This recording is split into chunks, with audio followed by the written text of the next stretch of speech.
Some replacements are temporary, others are permanent. But tonight, we follow a high school class who discovered that when the regular teacher doesn't show up, sometimes what walks through that door isn't exactly human. Welcome to Midnight Chills, bedtime horror stories. It was a gray Tuesday morning in November 2024 when Mrs. Henderson didn't show up for first period advanced biology at Riverside High School. The students of room 237 waited 15 minutes before someone finally knocked on the door. Enter Ms. Vale. She was tall, unnaturally so, with pale skin that seemed to reflect the fluorescent lights rather than absorb them. Her dark hair was pulled back in a perfect bun, not a single strand out of place.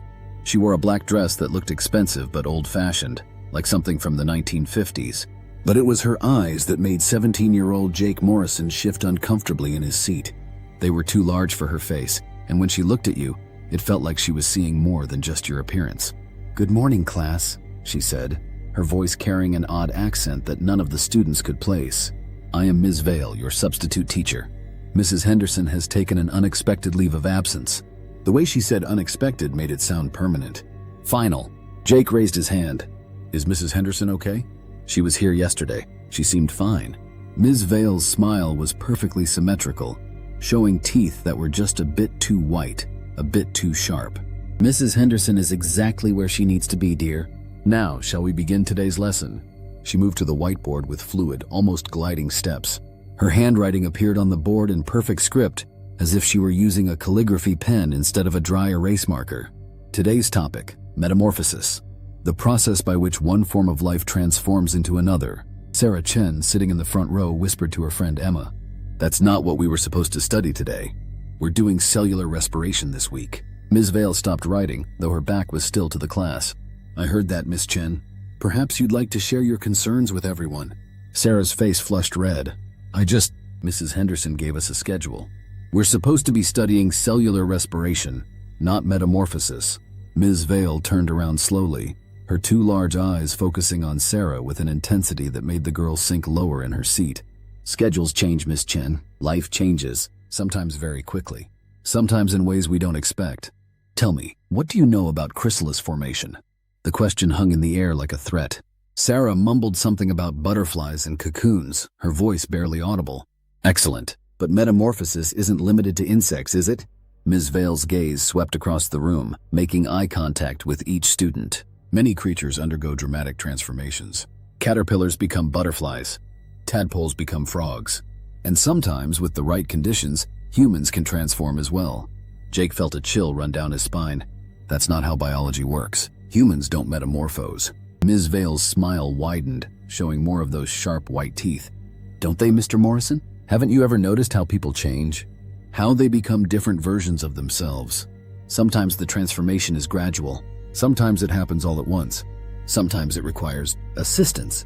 She opened her briefcase and pulled out what looked like a snow globe, except instead of snow, it was filled with what appeared to be tiny white moths.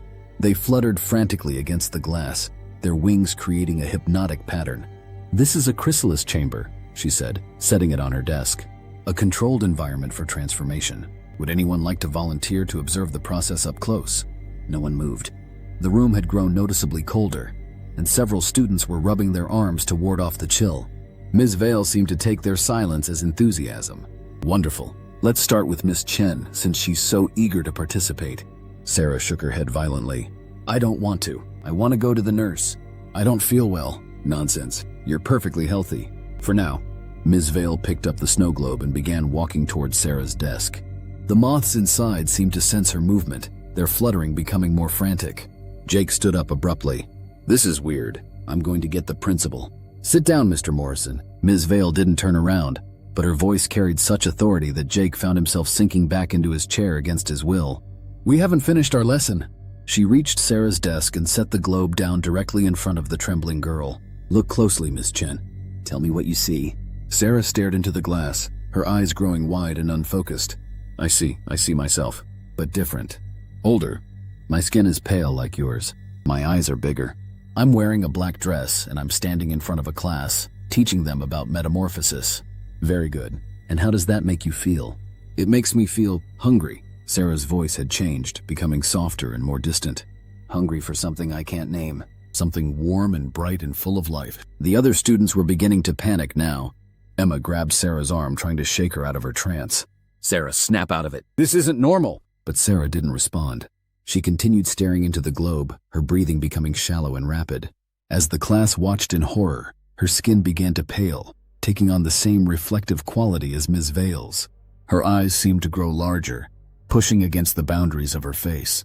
Jake pulled out his phone to call for help, but the screen was black, completely dead, even though it had been fully charged when he arrived at school. Around the room, other students were discovering the same thing. Their phones were all dead. The classroom door, when Emma tried to open it, was locked from the outside. Ms. Vale turned to face the class, still smiling that perfect predatory smile. Don't be alarmed.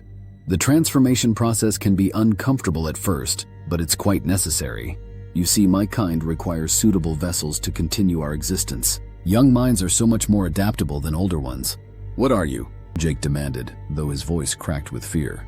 I am what your kind might call a harvester. We move from place to place, school to school, taking what we need to survive. The teachers make excellent initial hosts. They have authority, access to young minds, and no one questions their presence. Mrs. Henderson served her purpose admirably for several weeks. Several weeks? But you just got here this morning! Ms. Vale laughed, a sound like wind chimes made of bone. Oh dear boy, I've been Mrs. Henderson for quite some time. Today is simply the day I decided to reveal my true nature. The day I begin the final phase of the harvesting. Sarah had begun to change more dramatically now. Her hair was darkening and smoothing itself into a perfect bun. Her clothes were shifting color and style, transforming into a black dress identical to Ms. Vale's. But most disturbing of all were her eyes, which had grown large enough to dominate her face, giving her an alien, predatory appearance. Jake realized with growing horror that Sarah was becoming another Ms. Vale, another harvester. Why are you doing this? Emma whispered, tears streaming down her face. Because that is what we do. We consume the essence of youth and use it to perpetuate our species. Your classmate is becoming one of us now. Soon, she will help me prepare the rest of you for the transformation. The Sarah thing turned to look at the class, and when she smiled, her teeth had become sharp and white, just like Ms. Vale's. Hello, everyone, she said in a voice that was no longer quite her own. Don't be frightened. The process is actually quite pleasant once you stop fighting it. Jake looked around desperately for some means of escape. The windows were too high up, and even if they weren't, they were sealed shut. The door was locked. Their phones were dead. They were trapped with two creatures that were no longer human, if they had ever been human at all. Ms. Vale picked up the snow globe and began walking toward Emma's desk. Your turn, Miss Rodriguez. Let's see what you might become. But Emma was ready. She grabbed her heavy biology textbook and hurled it at Ms. Vale's head. The book passed right through the creature as if she were made of mist, slamming into the whiteboard behind her. Ms. Vale laughed again. Physical violence won't help you, dear. We exist partially outside your dimension, but your fear, your life force, your youth, those are very real to us, and very nourishing. She set the globe down in front of Emma, who immediately began to stare into it with the same glazed expression Sarah had worn. Within minutes, Emma's transformation had begun. Her skin paling, her eyes enlarging, her clothes shifting into the familiar black dress. One by one, Ms. Vale moved through the classroom. Each student who looked into the globe became entranced, then began to change. Jake watched in horror as his classmates transformed into pale, predatory versions of themselves. 23 students had been in the room when class began. Now there were 23 creatures wearing familiar faces, but harboring alien hungers. Finally, Ms. Vale approached Jake's desk. He was the last one remaining unchanged. You've been very patient, Mr. Morrison. Very observant. Those are admirable qualities. You'll make an excellent addition to our collective. Jake closed his eyes tightly and turned his head away from the globe. I won't look. You can't make me look. Oh, but I can. Ms. Vale's voice was no longer coming from in front of him. It was coming from inside his head, resonating through his skull like a tuning fork. You see, the globe isn't necessary. It simply makes the process easier. The real catalyst is prolonged exposure to our presence. The longer you remain in this room with us, the more susceptible you become to the change. Jake felt a strange tingling in his fingertips. When he looked down, his hands appeared slightly paler than they had been that morning. The transformation had already begun. You've been breathing our atmosphere for over an hour now, Ms. Vale continued. The microscopic spores we release are already in your bloodstream, rewriting your DNA, preparing your body for its new purpose. Soon you'll be one of us. Soon you'll understand the beauty of the harvest. Jake could feel his thoughts becoming fuzzy. his resistance weakening. Part of him was beginning to think that maybe the transformation wouldn't be so bad. Maybe it would be better to be the predator instead of the prey. Maybe he could help others understand, the way Sarah and Emma were now helping him understand. No. He shook his head violently, trying to clear his thoughts. This isn't real. This is some kind of hallucination. Some kind of mass hysteria. But even as he said it, he could see his reflection in the window. His eyes were definitely larger than they had been. His skin was taking on that same reflective quality. His thoughts were becoming less his own and more collective. "Welcome to the family, Mr. Morrison," said 23 voices in perfect unison. The voices of his classmates, but not his classmates. The voices of creatures wearing familiar faces like masks. Jake felt his resistance crumble completely. The hunger was growing inside him now, a ravenous need for the warmth and life force of others. He thought about the next period, when a fresh group of students would arrive for second period biology. How confused they would be to find their regular teacher absent and a substitute in her place. How hungry they would make him feel. The bell rang, signaling the end of first period. Jake and his 22 classmates arranged themselves in their seats, smoothing their hair, adjusting their clothes, practicing their smiles. They needed to look normal when the next group arrived. They needed to look trustworthy. The door opened, and 25 new students filed into room 237, chatting and laughing, completely unaware that their biology lesson was about to become something far more transformative than they had ever imagined. "Good morning, class," said Ms. Vale, her voice warm and welcoming. "I am your substitute teacher. Mrs. Henderson has taken an unexpected leave of absence. Today, we're going to learn about metamorphosis, the process by which one form of life transforms into another." Jake felt his new sharp teeth behind his perfectly human smile. He was so very hungry. They all were. But they wouldn't have to wait much longer. The harvest would continue, period by period, class by class, until the entire school had been transformed. And then they would move on to the next school, and the next. Always hungry, always harvesting, always growing their collective.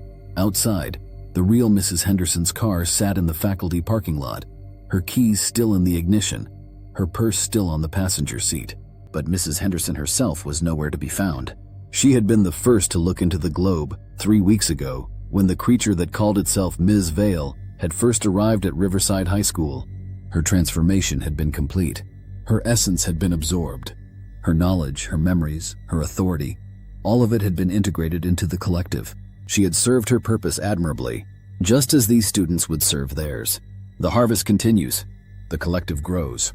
And somewhere, in another school, in another town, a regular teacher will call in sick unexpectedly. A substitute will arrive to take their place, and a new cycle will begin.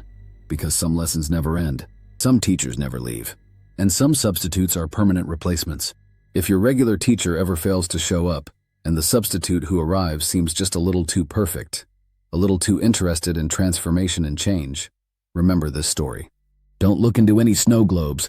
Don't breathe too deeply. Don't stay in the room any longer than absolutely necessary. Or do, and become part of the lesson. This was Midnight Chills. Bedtime horror stories. Class dismissed.